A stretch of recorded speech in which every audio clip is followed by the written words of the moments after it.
مجددیہ نقشبندیہ کے ساتھ یہ پورا سلسلہ افغانستان سے چلیے ترکستان سے چل کر ترکی تک پورا یہ جو نان عرب ورلڈ ہے، نان عرب مسلم ورلڈ، وہ سلسلہ مجددیہ حضرت احمد سرہندی رحمۃ اللہ علیہ، گردن نہ جھکی جس کے جہانگیر کے آگے، جس کے نفس گرم سے ہے گرمی احرار، یہ انہی کا سلسلہ ہے جو پورے ٹرکش بیلٹ میں آپ کو نظر آئے گا۔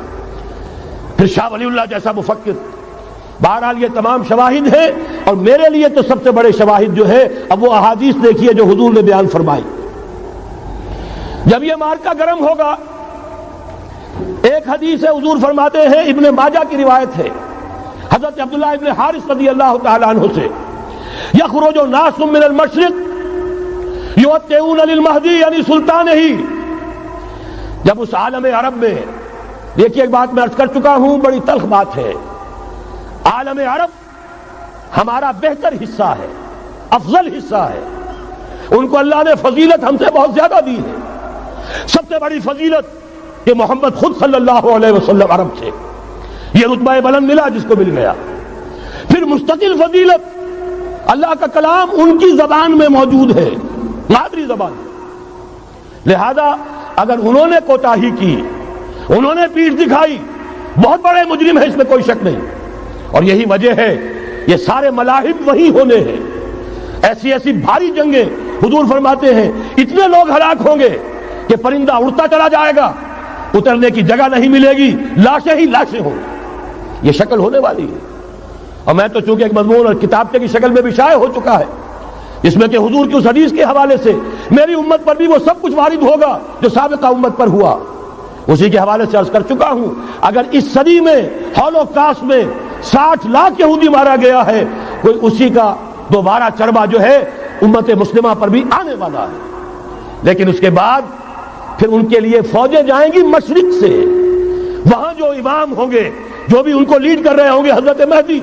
یہ تصور ذہن میں رکھیے، ہمارے مابین اور عیسائیوں کے مابین حضرت مسیح کی ذات مشترک، اگرچہ ان کا یہ عقیدہ ہے کہ وہ سولی دیے گئے، فوت ہو گئے، معاذ اللہ ثم معاذ اللہ، پھر زندہ ہو کر آسمان پر گئے، پھر آئیں گے۔ ہم کہتے ہیں نہیں، وہ سولی دیے ہی نہیں گئے، وہ زندہ آسمان پر اٹھائے گئے، واپس آئیں گے۔ گویا کہ بہت حد تک اشتراک ہے، لیکن ایک اختلاف بھی ہے۔ اسی طرح حضرت مہدی کے بارے میں شیعہ اور سنی تصورات میں اتفاق بھی ہے، اختلاف بھی ہے۔ یقیناً امت مسلمہ، امت عرب، مجھے تو اقبال کا وہ شعر یاد آتا ہے، خون اسرائیل آ جاتا ہے آخر جوش میں، توڑ دیتا ہے کوئی موسیٰ طلسم سامری۔ تو کیا خون اسماعیل جوش میں نہیں آئے گا؟ حضرت اسماعیل کی نسل میں حضور، اور حضور کی صاحبزادی حضرت فاطمہ رضی اللہ تعالی عنہا، حضور نے فرمایا میری اس بیٹی کی نسل میں اللہ تعالیٰ ایک شخص کو اٹھائے گا جو اس وقت مسلمانوں کی قیادت کرے گا۔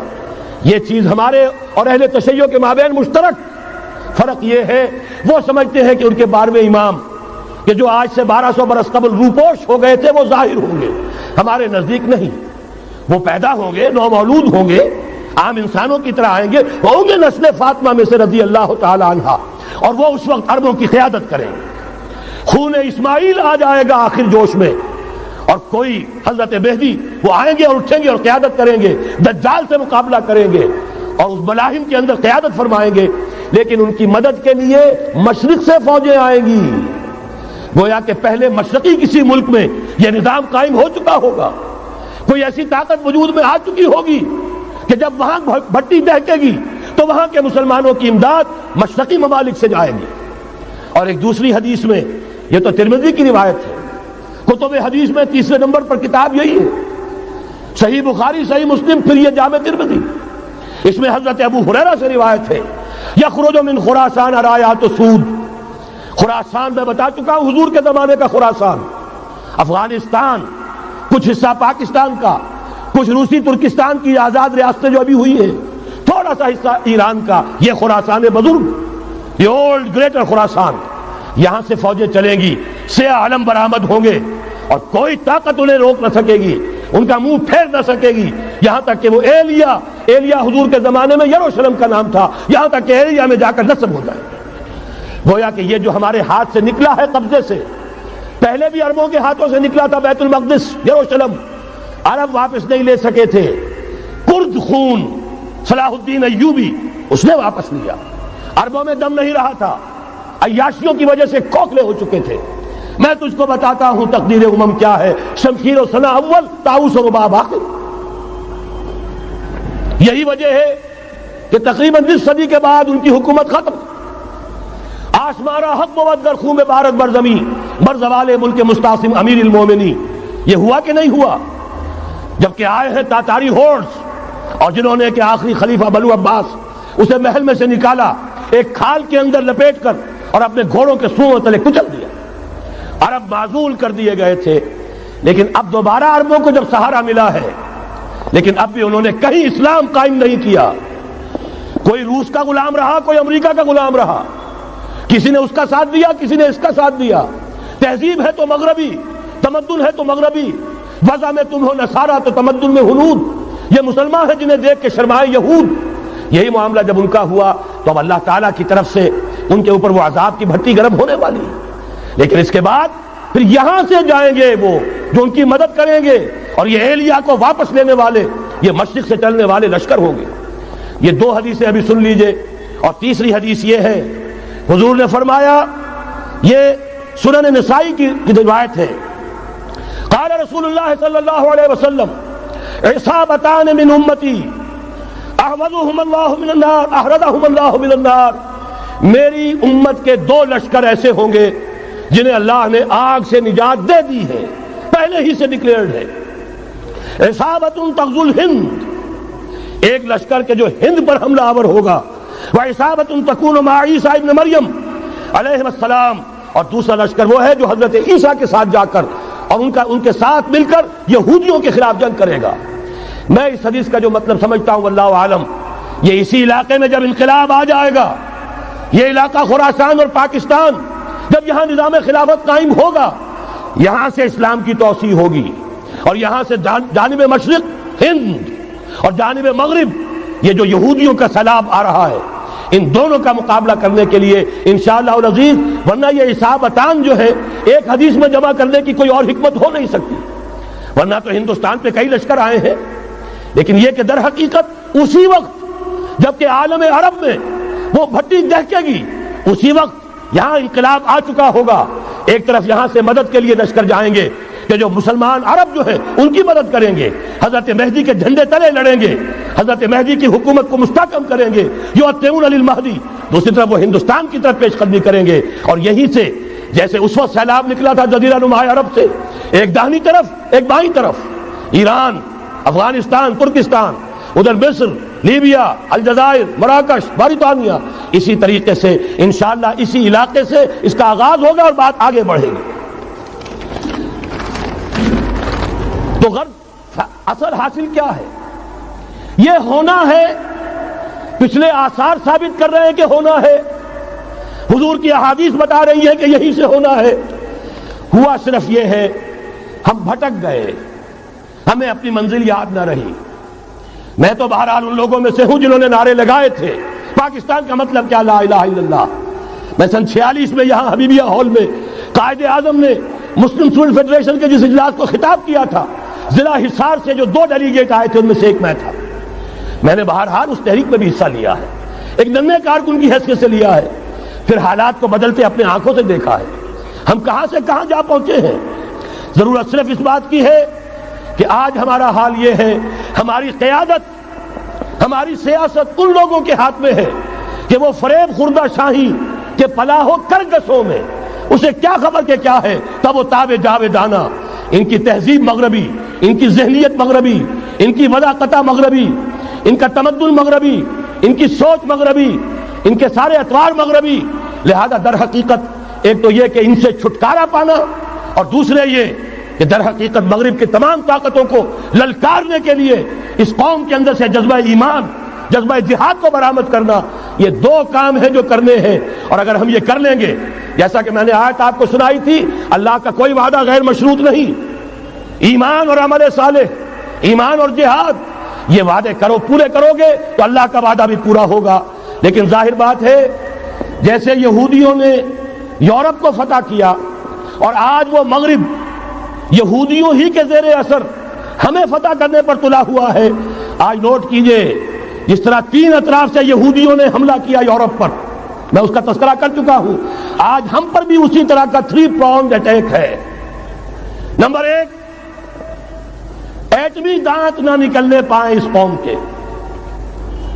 رول بیک کرانے کے لیے خاموش ڈپلومیسی، اس کے ہتھ کنڈے، کہیں ان میں طاقت نہ ہو جائے، کہیں یہ چیلنج کرنے کی پوزیشن میں نہ آ جائیں، اپنے پاس ایٹمک ہتھیاروں کے انبار ہوں، لیکن کسی مسلمان ملک کے پاس آ گیا تو وہ اسلامک بام بن جائے گا۔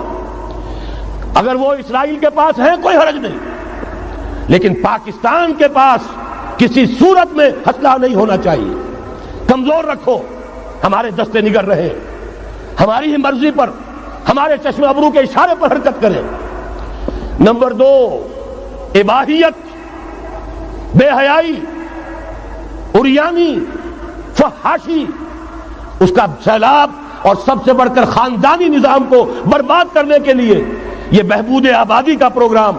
اور دیکھیے جادو وہ جو سر چڑھ کر بولے، مسلمانوں کے ہاتھوں کرا رہے ہیں۔ قاہرہ میں کانفرنس کرائی ہے ایک مسلمان ملک میں، اور یہ کہ اس کو آرگنائز کرنے والی ایک پاکستانی مسلمان عورت۔ یہ ہے در حقیقت کہ وہ لوگ اگر کرنا بھی چاہتے ہیں تو اس کا الزام بھی براہ راست اپنے اوپر نہیں، بلکہ یہ کہ خود کوئی مسلمان ہو جو یہ کام کرے۔ اب جو سیلاب آئے گا، جس کے لیے مدد بھی دی جا رہی ہے، اس سے ہمارے سارے بندے حیا ٹوٹ کر رہ جائیں گے، خاندانی نظام درم برم ہو کر رہ جائے گا۔ جو ابھی تک اللہ کا شکر ہے کہ ہمارے ملک کے اندر انٹیکٹ ہے کچھ اوپر کا طبقہ جو بالکل ہی مغربی تہذیب میں رنگا گیا ہے، ورنہ ہمارے ہاں خاندان کا نظام ابھی انٹیکٹ ہے۔ لیکن یہ کہ یہ سیلاب بھی بڑی شدت سے آ رہا ہے، یہ چیزیں بیک وقت کیوں ہو رہی ہیں؟ اور تیسرا اور سب سے زیادہ سٹل وار، سب سے زیادہ یوں سمجھیے کہ جو لطیف، جو کہ ایک طرح کا احسان جتایا جا رہا ہے، ڈالروں کی اب یلغار۔ اب یہاں پر امریکی سرمایہ، ڈالر چاہے مشرق سے آئے چاہے مغرب سے آئے، وہ یہودیوں کا اعلی کار ہے۔ آپ نے اگر $1 نوٹ کا اگر کبھی نقشہ دیکھا ہو، اس کے اوپر جو سگنیا بنا ہوا ہے، جو نشان ہے، وہ کیا ہے؟ پیرامڈ، احرام مصر۔ یہ کن کے لیے اہمیت رکھتے ہیں؟ ہزارہا یہودیوں کا خون اور ان کی ہڈیاں ان پیرامڈز کے تلے دبی ہوئی۔ جب یہ احرام بنائے گئے تھے، یہ یہودی وہاں غلامی کے دور میں تھے، بیگار ان سے لی جا رہی تھی، بڑے بڑے پتھر جب گرتے تھے تو پسنے والے یہودی ہوتے تھے۔ یہ ان کی اپنی جیسے ہولوکاسٹ، جیسے انہوں نے اس کو اپنا سمبل بنایا ہوا ہے، اسی طریقے سے پیرامڈ، مصر کا پیرامڈ، یہ گویا کہ ان کے اس زوال کا ایک نشان ہے۔ اور اس پر ایک آنکھ بنی ہوئی ہے، ایک آنکھ، کانے دجال کی آنکھ، وہ دیکھ رہی ہے۔ عجیب ہے یہ سمبل۔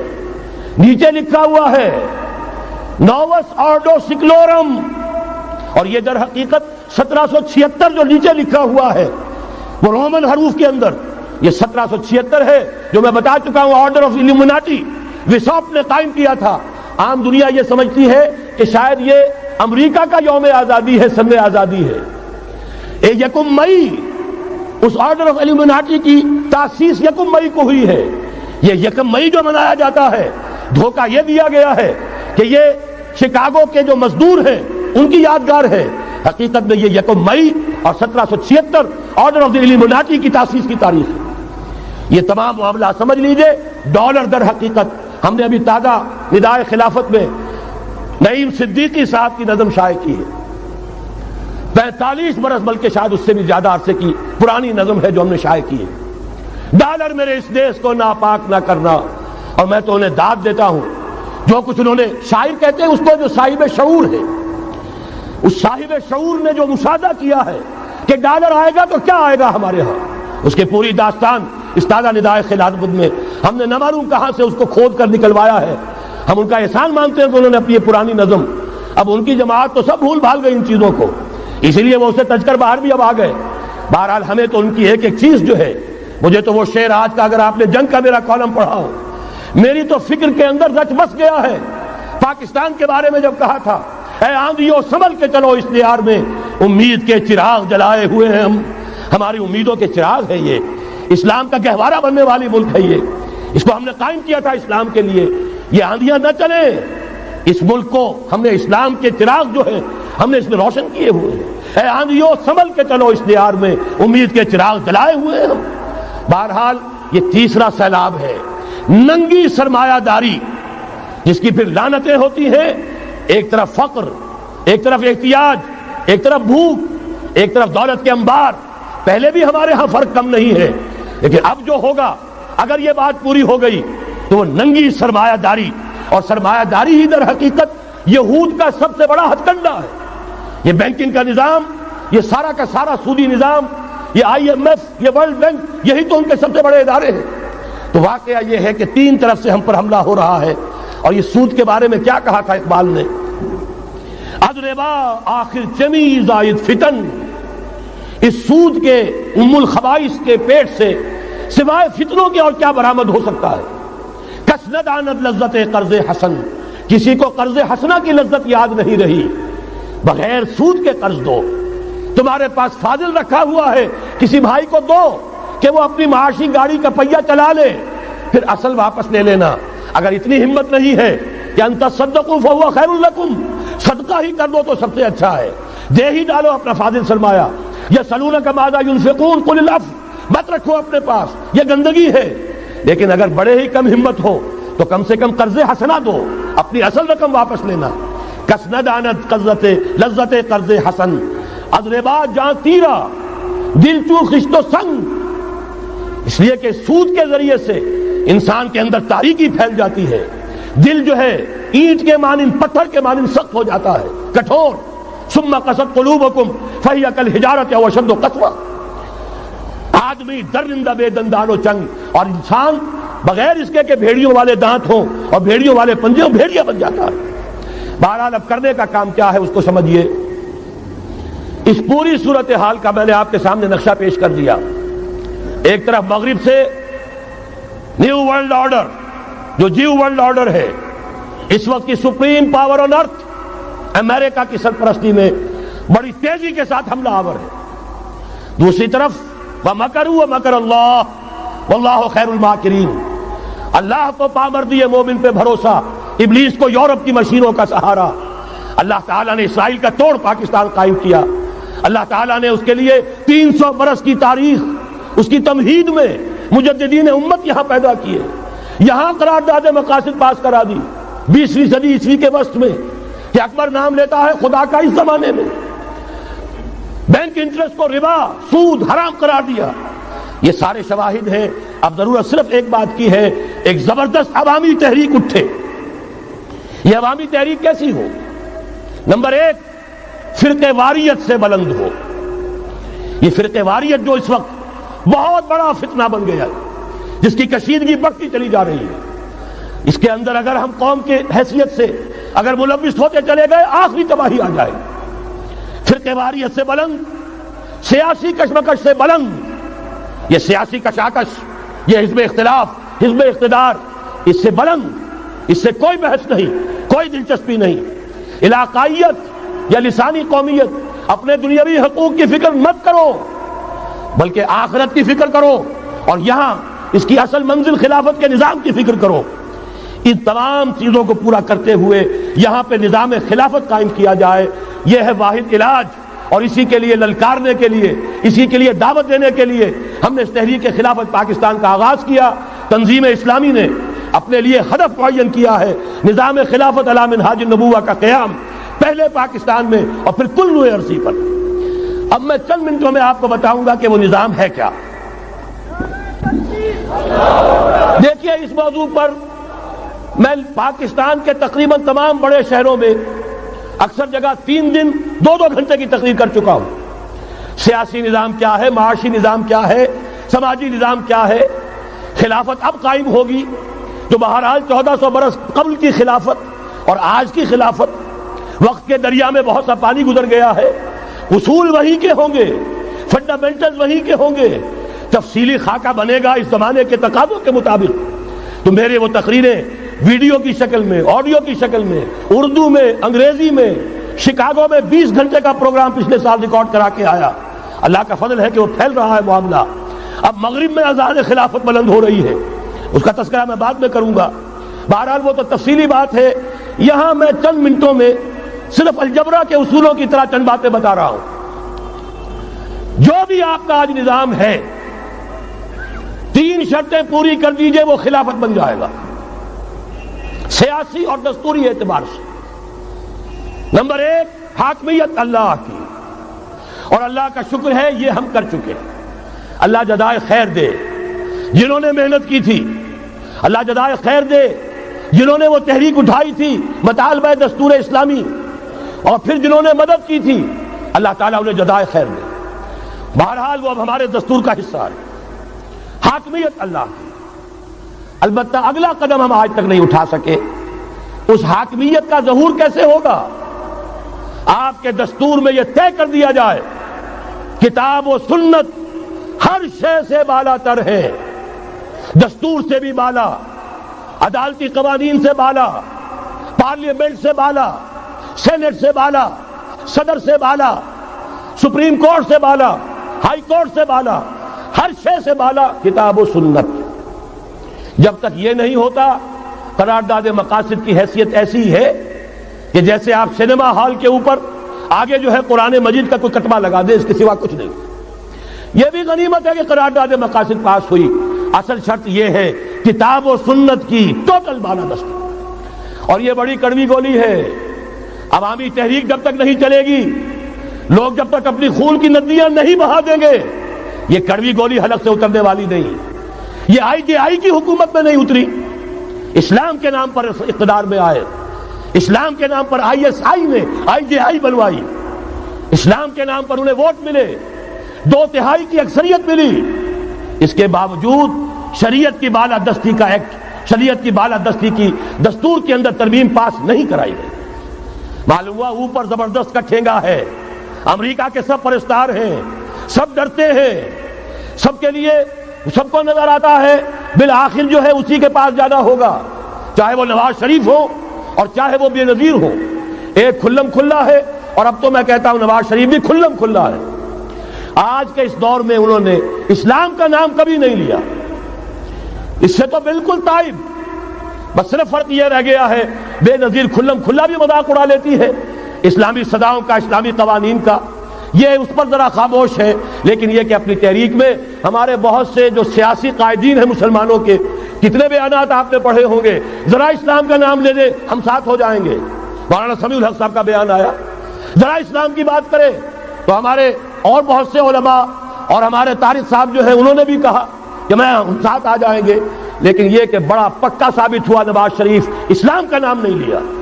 یہ بات جان لیجئے، یہ اس کے بغیر، قربانی کے بغیر اصل یہی منزل ہے، اصل کٹھن یہی ہے۔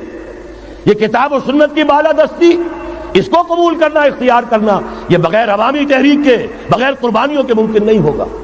بہرحال دوسری بات یہ، اور تیسری بات، کسی غیر مسلم کو نظام خلافت میں قانون سازی میں شریک نہیں کیا جا سکتا۔ جس قانون کی بنیاد کتاب و سنت، جو نہ کتاب کو مانے نہ سنت کو مانے، اس کا اس ملک کی قانون ساز اسمبلی میں جانے کا مطلب کیا ہے؟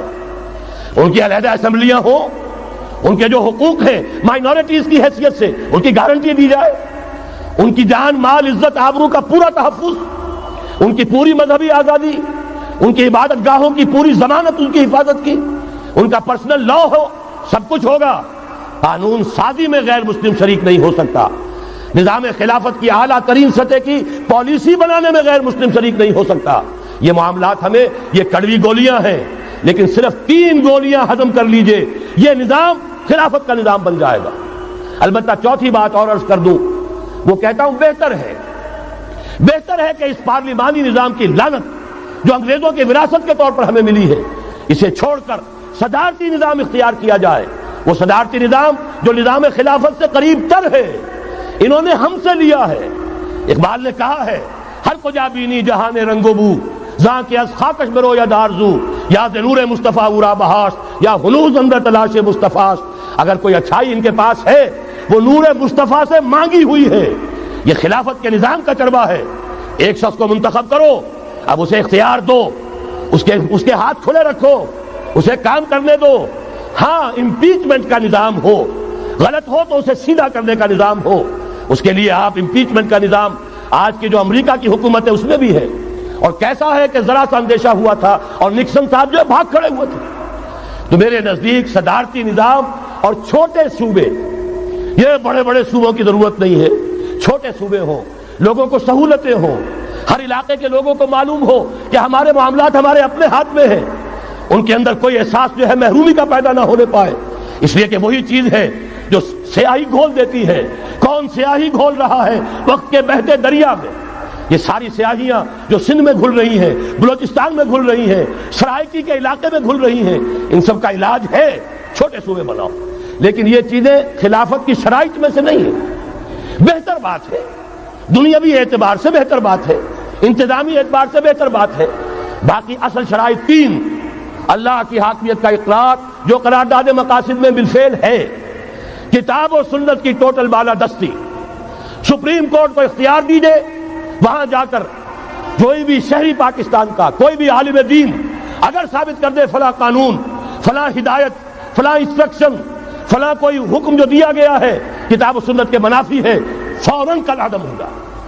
اور تیسری بات، غیر مسلم پروٹیکٹڈ مائنورٹی ہوں گے، ان کی جان مال عزت آبرو کی حفاظت ہوگی، لیکن یہ کہ وہ برابر کے قانون سازی کے حق میں شریک نہیں ہو سکتے، اس لیے کہ یہاں کتاب و سنت منبع ہے قانون کا جس کو وہ تسلیم نہیں کرتے۔ اسی طرح یہ معاشی نظام،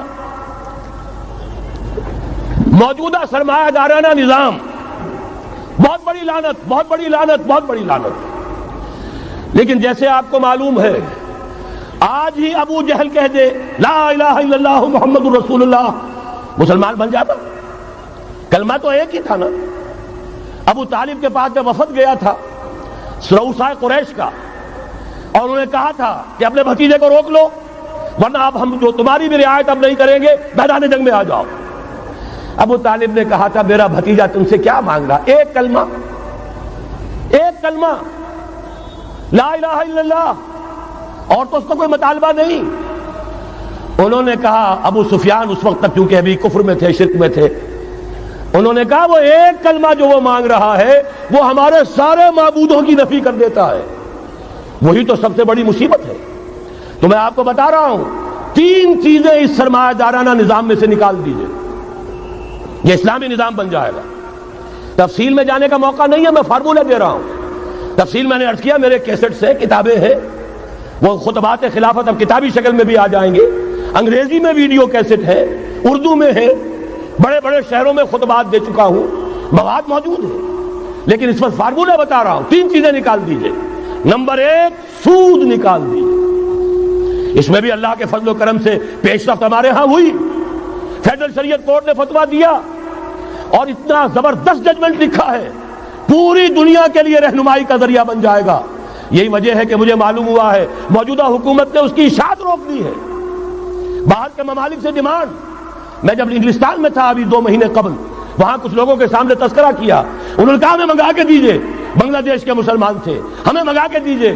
میں نے یہاں لکھا، معلوم ہوا کہ نہیں، وہ مل ہی نہیں رہا، بلکہ کہہ دیا گیا اسے مت چھاپو، اس کی اشاعت بند ہو، اس لیے کہ وہ کلمہ خیر کہیں پھیل نہ جائے۔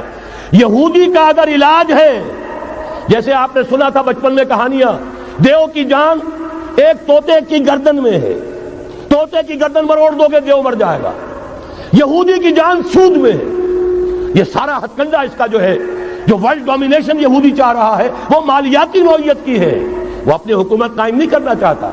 حکومت کے تو بڑے کھکھیڑ ہوتے ہیں، بڑی ذمہ داریاں ہوتی ہیں، لوگوں کی تنقیدیں سننی پڑتی ہیں، بھوکے بھیڑیے کبھی ٹوٹ پڑتے ہیں، لہذا ان کو چھوڑو، حکومت وہ خود کریں۔ ہاں وہ محنت کریں حیوانوں کی طرح، ملائی ہمارے پاس آتی چلی جائے، زندہ رہنے کی حد تک تو ان کو دیں گے، جیسے تانگے والا گھوڑے کو بھی آخر دانا تو ڈالتا ہے کہ اگلے دن پھر اسے جوتنا ہے تانگے کے اندر، لیکن اصل کمائی تو اس کی ہے جو ہو رہی ہے۔ صرف یہ مالیاتی نظام اور اس کا ایک ہی لفظ کے اندر توڑ ہے، سود ختم اور یہود کی گویا کہ جان نکل جائے گی۔ یہی وجہ ہے جیسے ہی فیڈرل شریعت کورٹ کا فیصلہ آیا تھا، وہ جو کوئی چیزیں پائپ کے اندر پڑی ہوئی تھی مدد کی، وہ بھی روک لی گئی۔ یہ قوم کدھر جا رہی ہے؟ یہ تو ہمارے ہاتھ سے نکلی جا رہی ہے، اور جب تک کہ اس کے خلاف IJI کی حکومت کو سپریم کورٹ میں اپیل میں نہیں پہنچا دیا، اس وقت تک یہ ہے $1 جو ہے کہیں سے ادھر سے ادھر ہلنے نہیں دیا۔ یہ ہے حقائق، اصل میں ان کو سمجھ لیجیے۔ سود نکال دیجئے، جوا، اسپیکولیشن، فارورڈ ٹریڈنگ کی وہ ساری صورتیں جو صرف بیع سلم ایک جائز ہے، باقی ساری صورتیں حرام ہیں، ان کو نکال دیجئے اور جاگیرداری ختم کر دیجئے۔ جاگیرداری ختم کرنے کے لیے حضرت عمر کی شمشیر لانی ہوگی، شمشیر فاروقی۔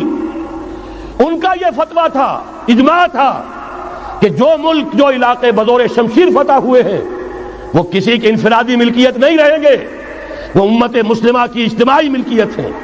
کوئی انچ زمین، اسی وجہ سے ہمارے ہاں فرق ہے خراجی اور عشری۔ عشری زمین ملکیتی ہوتی ہے، اس میں سے ایک مسلمان جس کی ملکیتی زمین ہے اس کا وہ 10واں حصہ یا 20واں حصہ پیداوار کا دے کر فارغ، اور جو خراجی زمین ہوتی ہے وہ کسی کی ملکیتی نہیں ہوتی، وہ تو مسلمانوں کی ہے، نظام خلافت کی ہے۔ جو کام کر رہا ہے چاہے مسلمان ہو چاہے غیر مسلم ہو، وہ کاشت کرے گا، آدھا اس کا ہے، آدھا ریاست کا ہے، بیت المال کا ہے۔ یہ ہے نظام خراجی کا اور عشری کا فرق۔ اور حضرت عمر نے طے کر دیا تھا رضی اللہ تعالیٰ عنہ کہ جتنے علاقے فتح ہوئے، یہ مصر ہے، یہ عراق ہے، یہ شام ہے، یہ ایران ہے، ساری زمینیں مسلمانوں کی اجتماعی ملکیت۔ کام کرنے والے چاہے یہودی ہوں، چاہے مجوسی ہوں، چاہے عیسائی ہوں، چاہے وہ مسلمان ہو جائیں، زمین خراجی رہے گی، زمین سے خراج جائے گا بیت المال میں تاکہ تمام امت کی بہبود میں صرف ہو سکے۔ 3 کام کر دیجئے، باقی ساری market forces, free economy, personal incentive, personal ownership, ساری چیزیں، سارے اصول جس کی وجہ سے کہ سرمایہ داری کو فتح حاصل ہوئی ہے کمیونزم کے اوپر، وہ سارے اصول اسلام کے اندر موجود ہیں۔ لیکن سود نکال دو، جوا نکال دو، جاگیرداری نکال دو، اب آؤ اوپن کمپٹیشن، سرمایہ کاری کرو۔ ابھی آپ نے نظم پڑھی، سرمایہ داری کو ختم کرنا ہے، سرمایہ کاری کو فروغ دینا ہے، یہ ہے اسلام کا نظام معیشت۔ البتہ اس میں چوتھی چیز، کفالت عامہ کے لیے زکوٰۃ کا نظام مکمل قائم کرو۔ ہر شہری کی بنیادی ضروریات کی پوری ذمہ داری اور کفالت نظام خلافت لیتا ہے۔ یہاں پھر میں مجبور ہوں کیا کروں، لیکن جب چھڑ گیا قیامت کا، بات پہنچی تیری جوانی تک، خلافت کا تذکرہ ہو اور حضرت عمر کا ذکر نہ آئے، ناممکن۔ خلافت کا نظام، جیسے آپ کہتے ہیں کہ گلاب کا پھول پورا کھلا ہوا ہے، للی ان بلوم، خلافت کا نظام پورا کھلا ہوا حضرت عمر کے دور میں نظر آتا ہے۔ اسی وقت کہا تھا حضرت عمر نے رضی اللہ تعالی عنہ کہ اگر دجلہ و فرات کے کنارے کوئی کتا بھی بھوکا مر گیا تو قیامت کے دن عمر ذمہ دار ہوگا۔ اور جانور تک کا معاملہ ہے، مجوسی کو دیکھ لیا تھا بوڑھے کو ایک کہ جو بھیک مانگ رہا تھا، وہاں کے عامل اور گورنر سے ایکسپلینیشن کال کی، یہ بھیک کیوں مانگ رہا ہے؟ جب یہ جوان تھا، کام کر سکتا تھا، تم اس سے جزیہ لے رہے تھے، اب یہ بوڑھا ہو گیا ہے، کما نہیں سکتا، تم نے اسے بھکاری بنا دیا ہے، اس کا وظیفہ مقرر کرو۔ ظاہر بات ہے غیر مسلم ٹیکس دیں گے، مسلمان زکوٰۃ دیں گے، مسلمانوں کے لیے زکوٰۃ سے کفالت عامہ ہوگی، غیر مسلموں کے ٹیکسوں کے ذریعے سے۔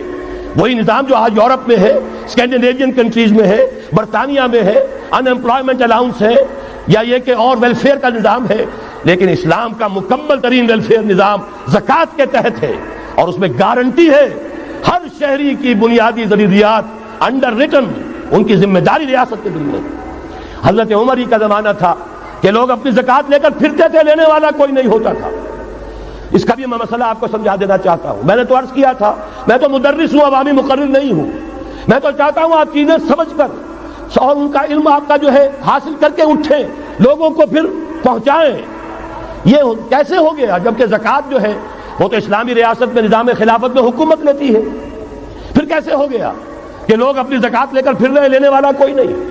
اس کو بھی جان لیجئے، جیسے زمین کی 2 قسمیں میں نے بیان کی، خراجی اور عشری، ایسے ہی زکوٰۃ کے قابل جو مال ہے اس کی بھی 2 قسمیں ہیں۔ اموال باطنہ، گھروں میں رکھی ہوئی کوئی نقدی ہے، کوئی زیور ہے، کوئی اور ایسی چیزیں ہیں، یہ اموال باطنہ کہلاتی ہیں۔ اس کی زکوٰۃ جبراً حکومت نہیں لے گی۔ اگر اس کی زکوٰۃ جبراً حکومت لے تو گھروں کی تلاشیاں لینی پڑیں گی، جا کے تکیے پھاڑ پھاڑ کے دیکھنے پڑیں گے کہ کہیں کچھ رکھا ہوا تو نہیں ہے۔ یہ معاملہ مسلمانوں کی ان کی اپنی نیت پر، ایمان پر، اللہ کے ساتھ ان کے خلوص و اخلاص پر چھوڑ دیا۔ ہاں اموال ظاہرہ، دکان میں 5 لاکھ کا مال پڑا ہے، 2.5% دے دو، گودام میں 10 لاکھ کا مال پڑا ہے، 2.5% دے دو، تمہارا کارخانہ ہے بہت بڑا، اس کی زمین معاف، بلڈنگ معاف، مشینری معاف، ٹولز معاف، لیکن جو سرمایہ چل رہا ہے چاہے وہ خام مال پڑا ہے چاہے فنشڈ، ٹوٹل کی مالیت کے اوپر 2.5% دے دو. یہ ہے زکوٰۃ جس کو بدنام کیا ضیاء الحق صاحب نے. صرف سود جو ہے، سود والا جو صرف بینکوں کے اندر ڈپازٹ ہے، اس سے 2.5% لے کر اسے زکوٰۃ قرار دے دیا. حالانکہ وہ تو کچھ زکوٰۃ نہ ہوئی، سود کا کمیشن ہوا، اس کے سوا کچھ بھی نہیں. زکوٰۃ تو یہ ہے کہ ہر دکاندار، اور مجھے یقین ہے مسلمان دے گا، آپ اسے انکم ٹیکس جیسے لعنتی ٹیکس سے نجات دیجئے جس نے اسے جھوٹ بولنے پہ مجبور کیا ہوا ہے. یہ لعنتی ٹیکس ہے در حقیقت کہ جس نے ہر شخص کو جھوٹا بننے پر مجبور کر دیا ہے. ان کو ختم کریں. زکوٰۃ تو مسلمان اپنے ایمان کے تقاضے پر دے گا، اور وہ دے گا اور خوشی سے دے گا. لہذا یہ پورا نظام جو ہے اس کو اختیار کیا جائے زکوٰۃ کے، تو پوری ویلفیئر اسٹیٹ، دنیا کے بلند ترین معیارات کی ویلفیئر اسٹیٹ قائم ہو جائے گی. جو حضرت عمر نے کہا تھا کہ کوئی کتا بھی بھوکا اور پیاسا نہ رہے. اب آئیے تیسرا معاملہ سماجی. یہاں بھی 3 ہی باتیں کہوں گا. ترقی ہے، تعلیم ہے، ان میں کوئی رکاوٹ نہیں. خواتین کام کریں، کوئی رکاوٹ نہیں. کیا چیز نکالنی ہے؟ بے حیائی، بے حجابی، عریانی نکال دو. ستر و حجاب انفورس کرو. سیگریگیشن، عورتوں کے اسکول علیحدہ، مردوں کے علیحدہ، عورتوں کے کالج علیحدہ، مردوں کے علیحدہ، عورتوں کی یونیورسٹی علیحدہ، مردوں کی علیحدہ، عورتوں کے ہسپتال علیحدہ، مردوں کے ہسپتال علیحدہ. کسی درجے میں تو ہمارے ہاں ہے، اس کو آگے بڑھاؤ، یونیورسٹی بناؤ. اسی طریقے سے ہسپتال میں، مردوں کے ہسپتال میں عورتوں کو نرس رکھنا کیوں لازم ہے؟ کیا مرد نرسنگ نہیں کر سکتے؟ کیا فوج کی جو فارورڈ یونٹس ہوتے ہیں میڈیکل، کیا ان میں عورتیں جاتی ہیں نرسوں کی حیثیت سے؟ جہاں اصل ضرورت ہوتی ہے، کسی کا بازو اڑ گیا ہے، کسی کی ٹانگ اڑ گئی ہے، کسی کا پیٹ چاک ہو گیا ہے، آنتیں باہر ہے، بڑی ٹینڈر نرسنگ کی ضرورت ہے، وہاں تو عورت نہیں جاتی، وہاں تو میل نرسز ہے. تو مردانہ ہسپتالوں میں مردوں کو نرس رکھو، زنانہ ہسپتالوں میں عورتوں کو نرس رکھو. عورتیں مریض ہوں، عورتیں ڈاکٹر ہوں، عورتیں جو ہے نرسنگ کریں. وہاں کی انتظامیہ بھی عورتوں کو دیجیے. پھر یہ ہے کہ ساری پرائمری ایجوکیشن عورتوں کو دے دیجیے. چھوٹی عمر کے بچے ہیں، انہیں عورت کے اندر اللہ تعالیٰ نے جو شفقت مادری رکھی ہوئی ہے فطری طور پر، ضرورت ہے اس ٹینڈر ایج میں. تو ارادہ اگر ہو جائے تو ہر کام ہو سکتا ہے. ارادہ چاہیے. یہ کہ بے ستری، بے حجابی، عریانی، فحاشی کا خاتمہ کرو. نمبر 2، شراب اور منشیات کا خاتمہ کرو. اس کے لیے آئرن ہینڈ بلکہ آئرن فسٹ کی ضرورت ہے. یہ کر کے دکھایا، ایرانیوں نے کر کے دکھا دیا. ہم سے کہیں زیادہ گرے پڑے تھے، ہم سے کہیں زیادہ یہ خرابیاں ان کے معاشرے میں موجود تھی. کر کے دکھایا کہ نہیں کر کے دکھایا؟ یہ ہو رہا ہے. لہذا یہ کہ یہ کام کیا جائے، اور زنا اور قذف کے جو اصل اللہ تعالیٰ کی طرف سے، اللہ کے رسول کی طرف سے جو سزائیں ہیں اور حدود اور تعزیرات ہیں، ان کو نافذ کیا جائے. یہ 3 چیزیں کر دیجئے، یہی معاشرہ ہوگا. کوئی یہ نہیں کہتا کہ صحراؤں میں جا کر آباد ہو، کوئی آپ سے یہ نہیں کہتا کہ جائیے دوبارہ اونٹوں پہ سفر شروع کیجئے. جو ترقی ہوئی ہے، اللہ تعالیٰ نے علم دیا ہے انسان کو، اللہ تعالیٰ نے ٹیکنالوجی عطا فرمائی انسان کو، اور رحمان کا دیا ہوا علم ہے. علم آدم الاسماء کلھا، یہ اسی علم اسماء کا ظہور ہے پوری دنیا کے اندر. اسے خیر کا، برکت کا ذریعہ بناؤ. میں نے 3 باتیں بتائیں آپ کو. نمبر 1، اللہ کی حاکمیت، کتاب و سنت کی ٹوٹل بالادستی. نمبر 3، اور غیر مسلموں کو قانون سازی میں شریک نہیں کیا جا سکتا. وہ پروٹیکٹڈ مائنورٹی، ان کی جان، مال، عزت و آبرو کی حفاظت کا ذمہ ہے، مذہبی آزادی کا ذمہ ہے، لیکن وہ ہماری قانون سازی میں، اعلیٰ ترین سطح کی پالیسی سازی میں شریک نہیں ہو سکتے. نمبر 2، یہی سارا نظام، یہی سرمایہ کارانہ نظام، سرمایہ دارانہ نظام کو 3 چیزیں نکال دیں گے، وہ سرمایہ دارانہ نہیں رہے گا، سرمایہ کارانہ ہو جائے گا. یہ سرمایہ کارانہ نظام، سود نکال دو، جوا نکال دو، جاگیرداری ختم کر دو، یہی رحمت ہو جائے گی. اللہ کی ربوبیت عامہ، ربوبیت کاملہ کے آپ کو منظر نظر آئیں گے. جاگیرداری کا خاتمہ کر دیجئے. اسی طریقے سے بے حجابی، فحاشی، عریانی. نمبر 2، شراب اور منشیات. نمبر 3، جو اصل جو حدود ہیں شریعت کے، ان کو نافذ کیجئے تاکہ معاشرہ اسلامی معاشرہ بنے. اب آخری بات ہے میری، اور اسی کے ضمن میں کچھ مطالبے ہیں جو آج ہمیں کرنے ہیں حکومت سے. پہلی بات یہ کہ یہ خلافت کیسے آئے گی. اس موضوع پر بھی میں عرض کر رہا ہوں کہ میں کم سے کم 15 سال سے مسلسل تقریریں کر رہا ہوں. اتنی موٹی کتاب اردو میں منہج انقلاب نبوی موجود ہے. اس کے موضوع پر انگریزی میں کیسٹ، اردو میں cassette, video cassette, audio cassette, میری طرف سے مواد پورا موجود ہے. پہلا مرحلہ کیا ہے؟ غور سے سنیے، اس لیے کہ اس کے مخاطب اب آپ ہیں براہ راست ہر فرد۔ خلافت کا نظام قائم کرنا ہے تو پہلے اپنی ذات میں خلیفہ بنیے۔ اللہ نے آپ کو ایک جسم دیا ہے، زبان دی ہے، آنکھیں دی ہیں، کان دیے ہیں، یہ سب آپ کے پاس اللہ کی امانت ہے، ان پر اللہ کی حکومت قائم کی۔ اپنے وجود پر اپنے گھر میں خلافت قائم کیجئے، آپ خلیفہ بن جائیں، آپ نظام اللہ کا نافذ کریں اپنے ذات پر، اپنے وجود پر، اپنے گھر میں، اور ساتھ ہی انفرادی سطح پر طے کر لیجئے سورہ حدید کی آیت نمبر 7، آمنوا باللہ ورسولہ وانفقوا مما جعلکم مستخلفین فیہ، جس چیز میں اللہ نے تمہیں خلافت عطا کی ہے، دولت دی ہے، مال دیا ہے، جائیداد دی ہے، اولاد دی ہے، ذہانت دی ہے، فطانت دی ہے، خطابت دی ہے، جو دیا ہے لگا دو، کھپا دو، خرچ کر دو اللہ کے دین کے لیے۔ یہ ہے پہلی خلافت۔ اپنے وجود پر اللہ کی حکومت قائم کرو، اپنے گھر میں اللہ کی حکومت قائم کرو، اپنی معاشرت اسلامی بناؤ، اپنے معاش کو اسلامی بناؤ، اور جو کچھ اللہ نے دیا ہے، جسم و جان کی توانائیاں ہوں، صلاحیتیں ہوں، قوتیں ہوں، مال ہو، اولاد ہو، لگا دو، کھپا دو، صرف کر دو اللہ تعالیٰ کے دین کے غلبے کے لیے۔ یہ ہے انفرادی خلافت۔ جان لیجئے جب تک افراد اس خلافت کا حق ادا نہیں کریں گے، اجتماعی خلافت کبھی نہیں آئے گی۔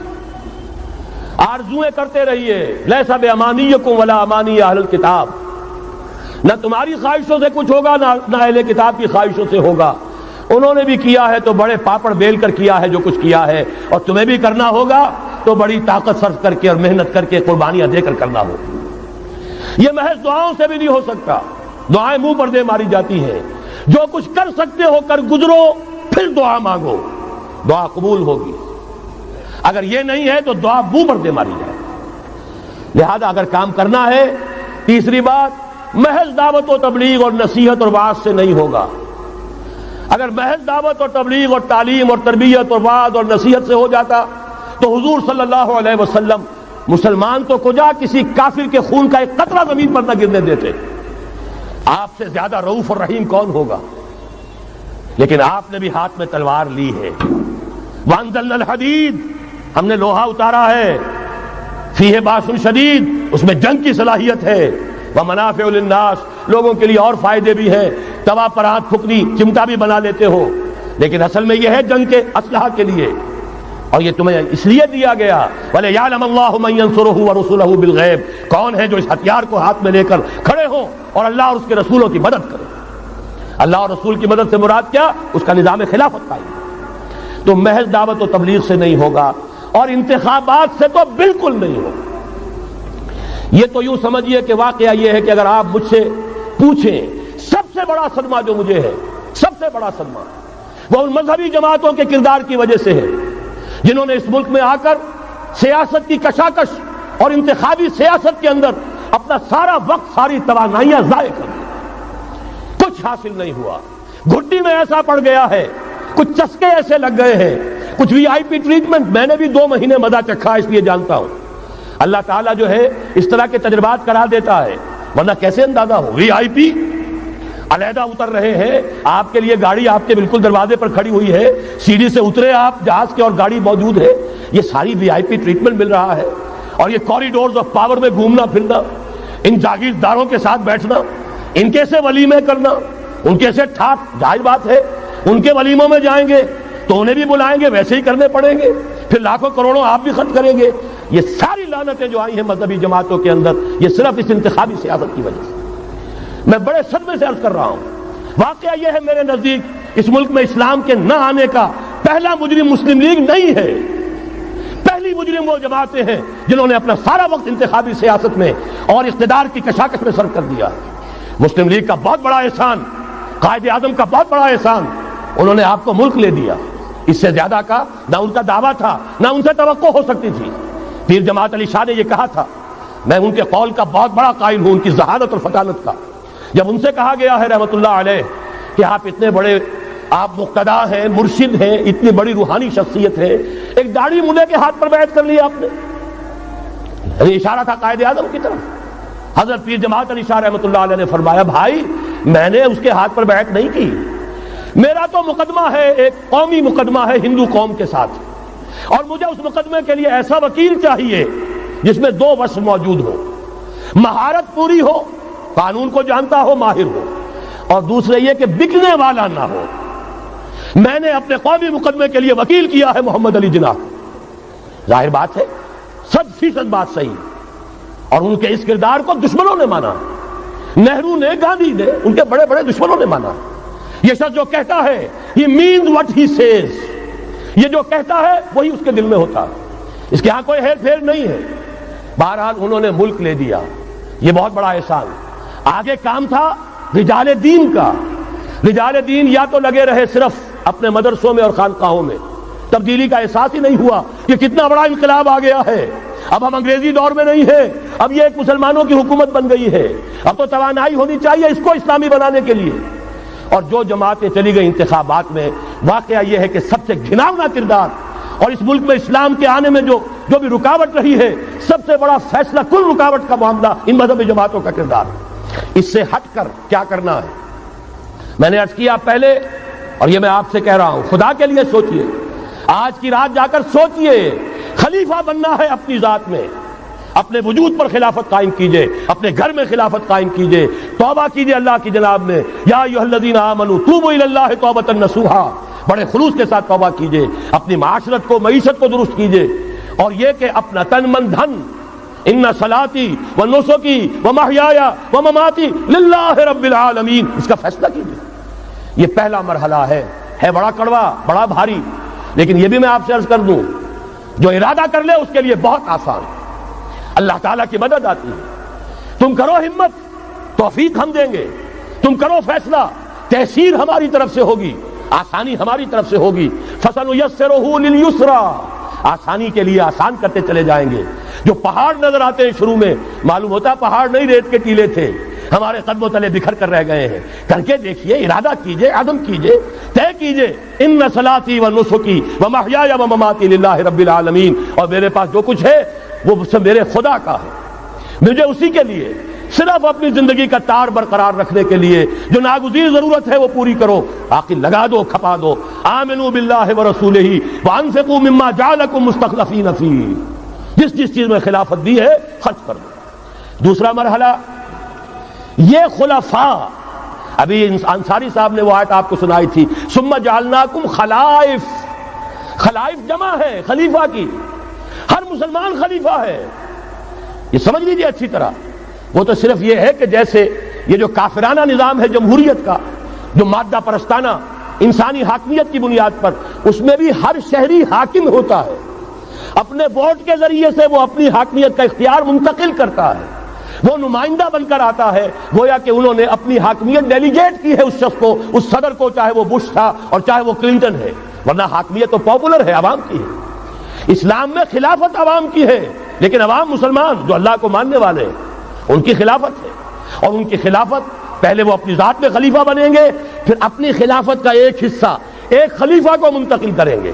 جب تک خلافت نہیں ہوتی ایک جماعت کے امیر کو منتقل کریں گے وہی حصہ۔ علیکم بالجماعہ، طاقت بنو، قوت بنو، علیکم بالجماعہ، ید اللہ علی الجماعہ، اللہ کی تائید، اللہ کی نصرت، اللہ کی طرف سے برکت جماعت پر آتی ہے، افراد پر نہیں آتی۔ جمع ہو جاؤ۔ حضرت عمر نے تو جو اثر نقل فرمایا وہ آخری درجے کا ہو سکتا ہے، لا اسلام الا بالجماعہ، ولا جماعہ الا بالامارہ، ولا امارہ الا بالسماع، ولا سماع الا بالاطاعہ۔ اسلام ہے ہی نہیں جماعت کے بغیر، اور جماعت نہیں ہے امارت کے بغیر، امارت بغیر اس کے بغیر نہیں ہو سکتی کہ ان کا حکم سنو، اور سننے کا کچھ حاصل نہیں جب مانو نہ۔ اسی لیے فرمایا آمرکم بخمس، مسلمانوں میں تمہیں 5 باتوں کا حکم دے رہا ہوں، اللہ امرنی بہن، اللہ نے مجھے ان کا حکم دیا ہے، بالجماعت والسمع والطاعت والہجرت والجہاد فی سبیل اللہ۔ تفصیل میں جانے کا موقع نہیں۔ دوسرا مرحلہ جماعت، ہم نے اسی اصول پر تنظیم بنائی، ہم نے اسی لیے اس کی بیعت کا نظام قائم کیا۔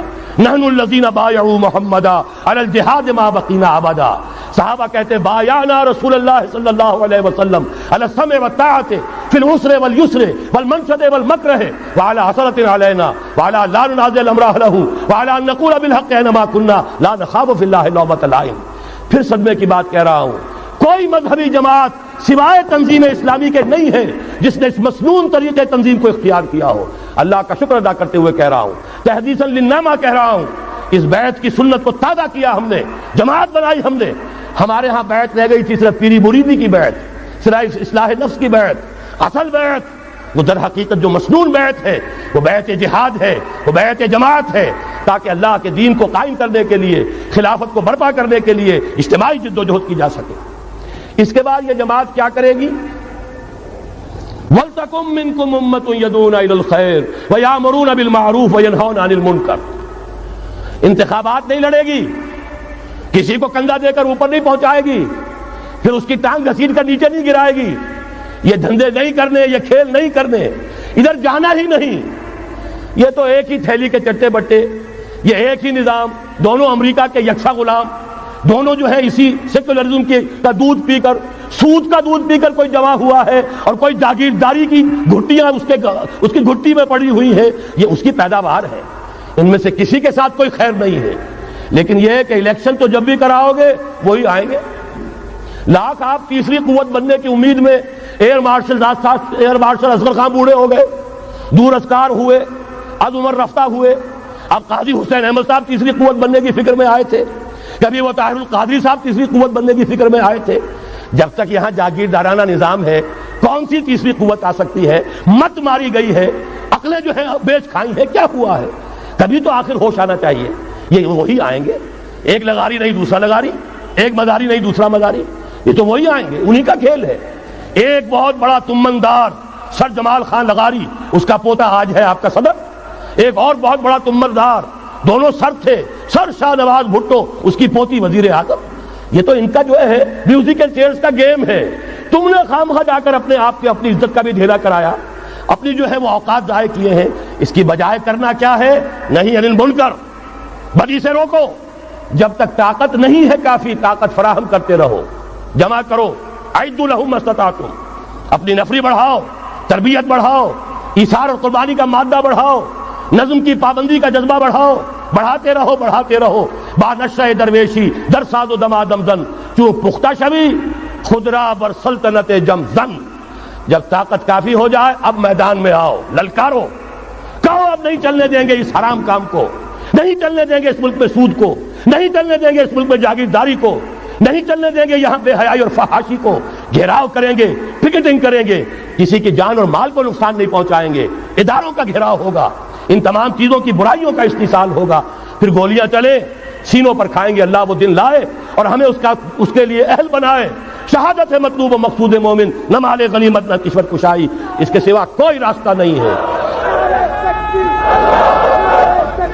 اس کے بغیر جو بھی خواب دیکھتا ہے جنت الحمقاء میں رہتا ہے، یا اپنے آپ کو دھوکہ دے رہا ہے، یا دوسروں کو دھوکہ دے رہا ہے، اور کوئی امکان نہیں ہے۔ ایک ہی راستہ ہے۔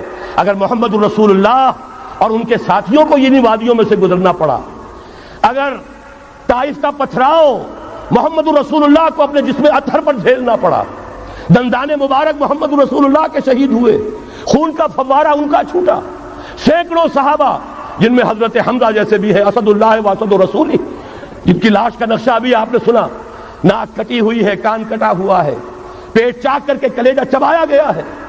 حضور کو جو صدمہ ہوا ہے، مدینے جب واپس گئے ہیں، انصار کے گھروں سے عورتوں کے بین کرنے کی آوازیں آئیں، اس وقت تک حرمت نہیں ہوئی تھی، اور عربوں کا رواج تھا جیسے ہمارے ہاں دیہات میں جس طرح خواتین نوحے کرتی ہیں، بین کرتی ہیں، اس وقت تک وہاں ان کے ہاں بھی رواج تھا، تو وہاں ہو رہا تھا۔ 70 صحابہ شہید ہوئے تھے۔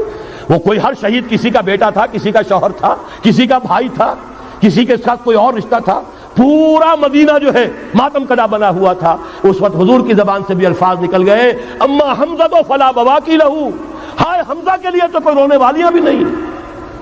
تب انصار نے اپنے گھروں سے بھیجا خواتین کو حضرت صفیہ رضی اللہ تعالی عنہا کے ہاں، وہاں جاؤ تعزیت کرو۔ یہ ساری وادیاں ہیں جو طے کی ہیں محمد الرسول اللہ والذین معہ۔ سفر تبوک ہوا ہے جسے جیش العسرہ کہا گیا ہے، ایسا مرحلہ بھی آیا ہے 3 مجاہدین کو 24 گھنٹے کے راشن میں ایک کھجور ملی، ایک کھجور، 24 گھنٹے کا راشن۔ ان لوگوں نے یہ قربانیاں دی ہیں، اس کے بغیر نہیں ہوگا۔ تو ظاہر بات ہے اس کے لیے پہلے تیاری، کچے پکے لوگ اگر لے آئے تو خاک میں مل اور آگ میں جل، جب خشت بنے تب کام چلے۔ ان خام دلوں کے عنصر پر بنیاد نہ رکھ، تعمیر نہ کر۔ یہ تو پختگا خام ہے جب تک تو ہے مٹی کا ایک انبار، تو پختہ ہو جائے تو ہے شمشیر بے زنہار تو۔ وہ پختہ ہو جائے، اب ٹکر مول لو، آگے بڑھو، للکارو، آنکھوں میں آنکھیں ڈالو، باطل کا مقابلہ کرو، اس کے استحصال کے لیے اپنی جانیں قربان کر دینے کو سب سے بڑی کامیابی سمجھو۔ یہی واحد راستہ ہے، اس کے سوا جب وہ مرحلہ آ جائے گا، اللہ کرے کہ وہ آئے، اور میں اب اس وقت تو بیان نہیں کر سکتا، وقت بہت ہو گیا ہے۔ میری جو ایک کتاب چھپ چکی ہے سابقہ اور موجودہ مسلمان امتوں کے کا ماضی، حال اور مستقبل، آنے والی جو حالات ہیں ان کا ایک نقشہ میں نے بیان کیا جو احادیث نبویہ میں آیا ہے۔ میرا اندازہ یہ ہے کہ اب معاملہ زیادہ دور کا نہیں ہے، بلکہ ہمارے لیے تو نہ دور کا ہے نہ دیر کا ہے، انشاءاللہ یہیں سے ہوگا۔ بس صرف یہ ہے کہ فریب خوردہ شاہی اور بھٹکا ہوا آہو جو ہے اسے پھر اپنی منزل یاد آ جائے۔ کبھی بھولی ہوئی منزل بھی یاد آتی ہے راہی کو، اور بھٹکے ہوئے آہو کو پھر سوئے حرم لے چل۔ اس کے لیے وہ رہنمائی درکار ہے، آپ میں سے ہر شخص رہنما بن کر اٹھے، اس دعوت کا مبلغ بن کر اٹھے، جیسے کہ حضور نے اپنے خطبے کے آخر میں فرمایا تھا فَلْيُبَلِّغِ الشَّاهِدُ الْغَائِبَ۔ اب جو یہاں موجود ہیں وہ اپنا فرض سمجھیں کہ دوسروں کو پہنچائیں گے۔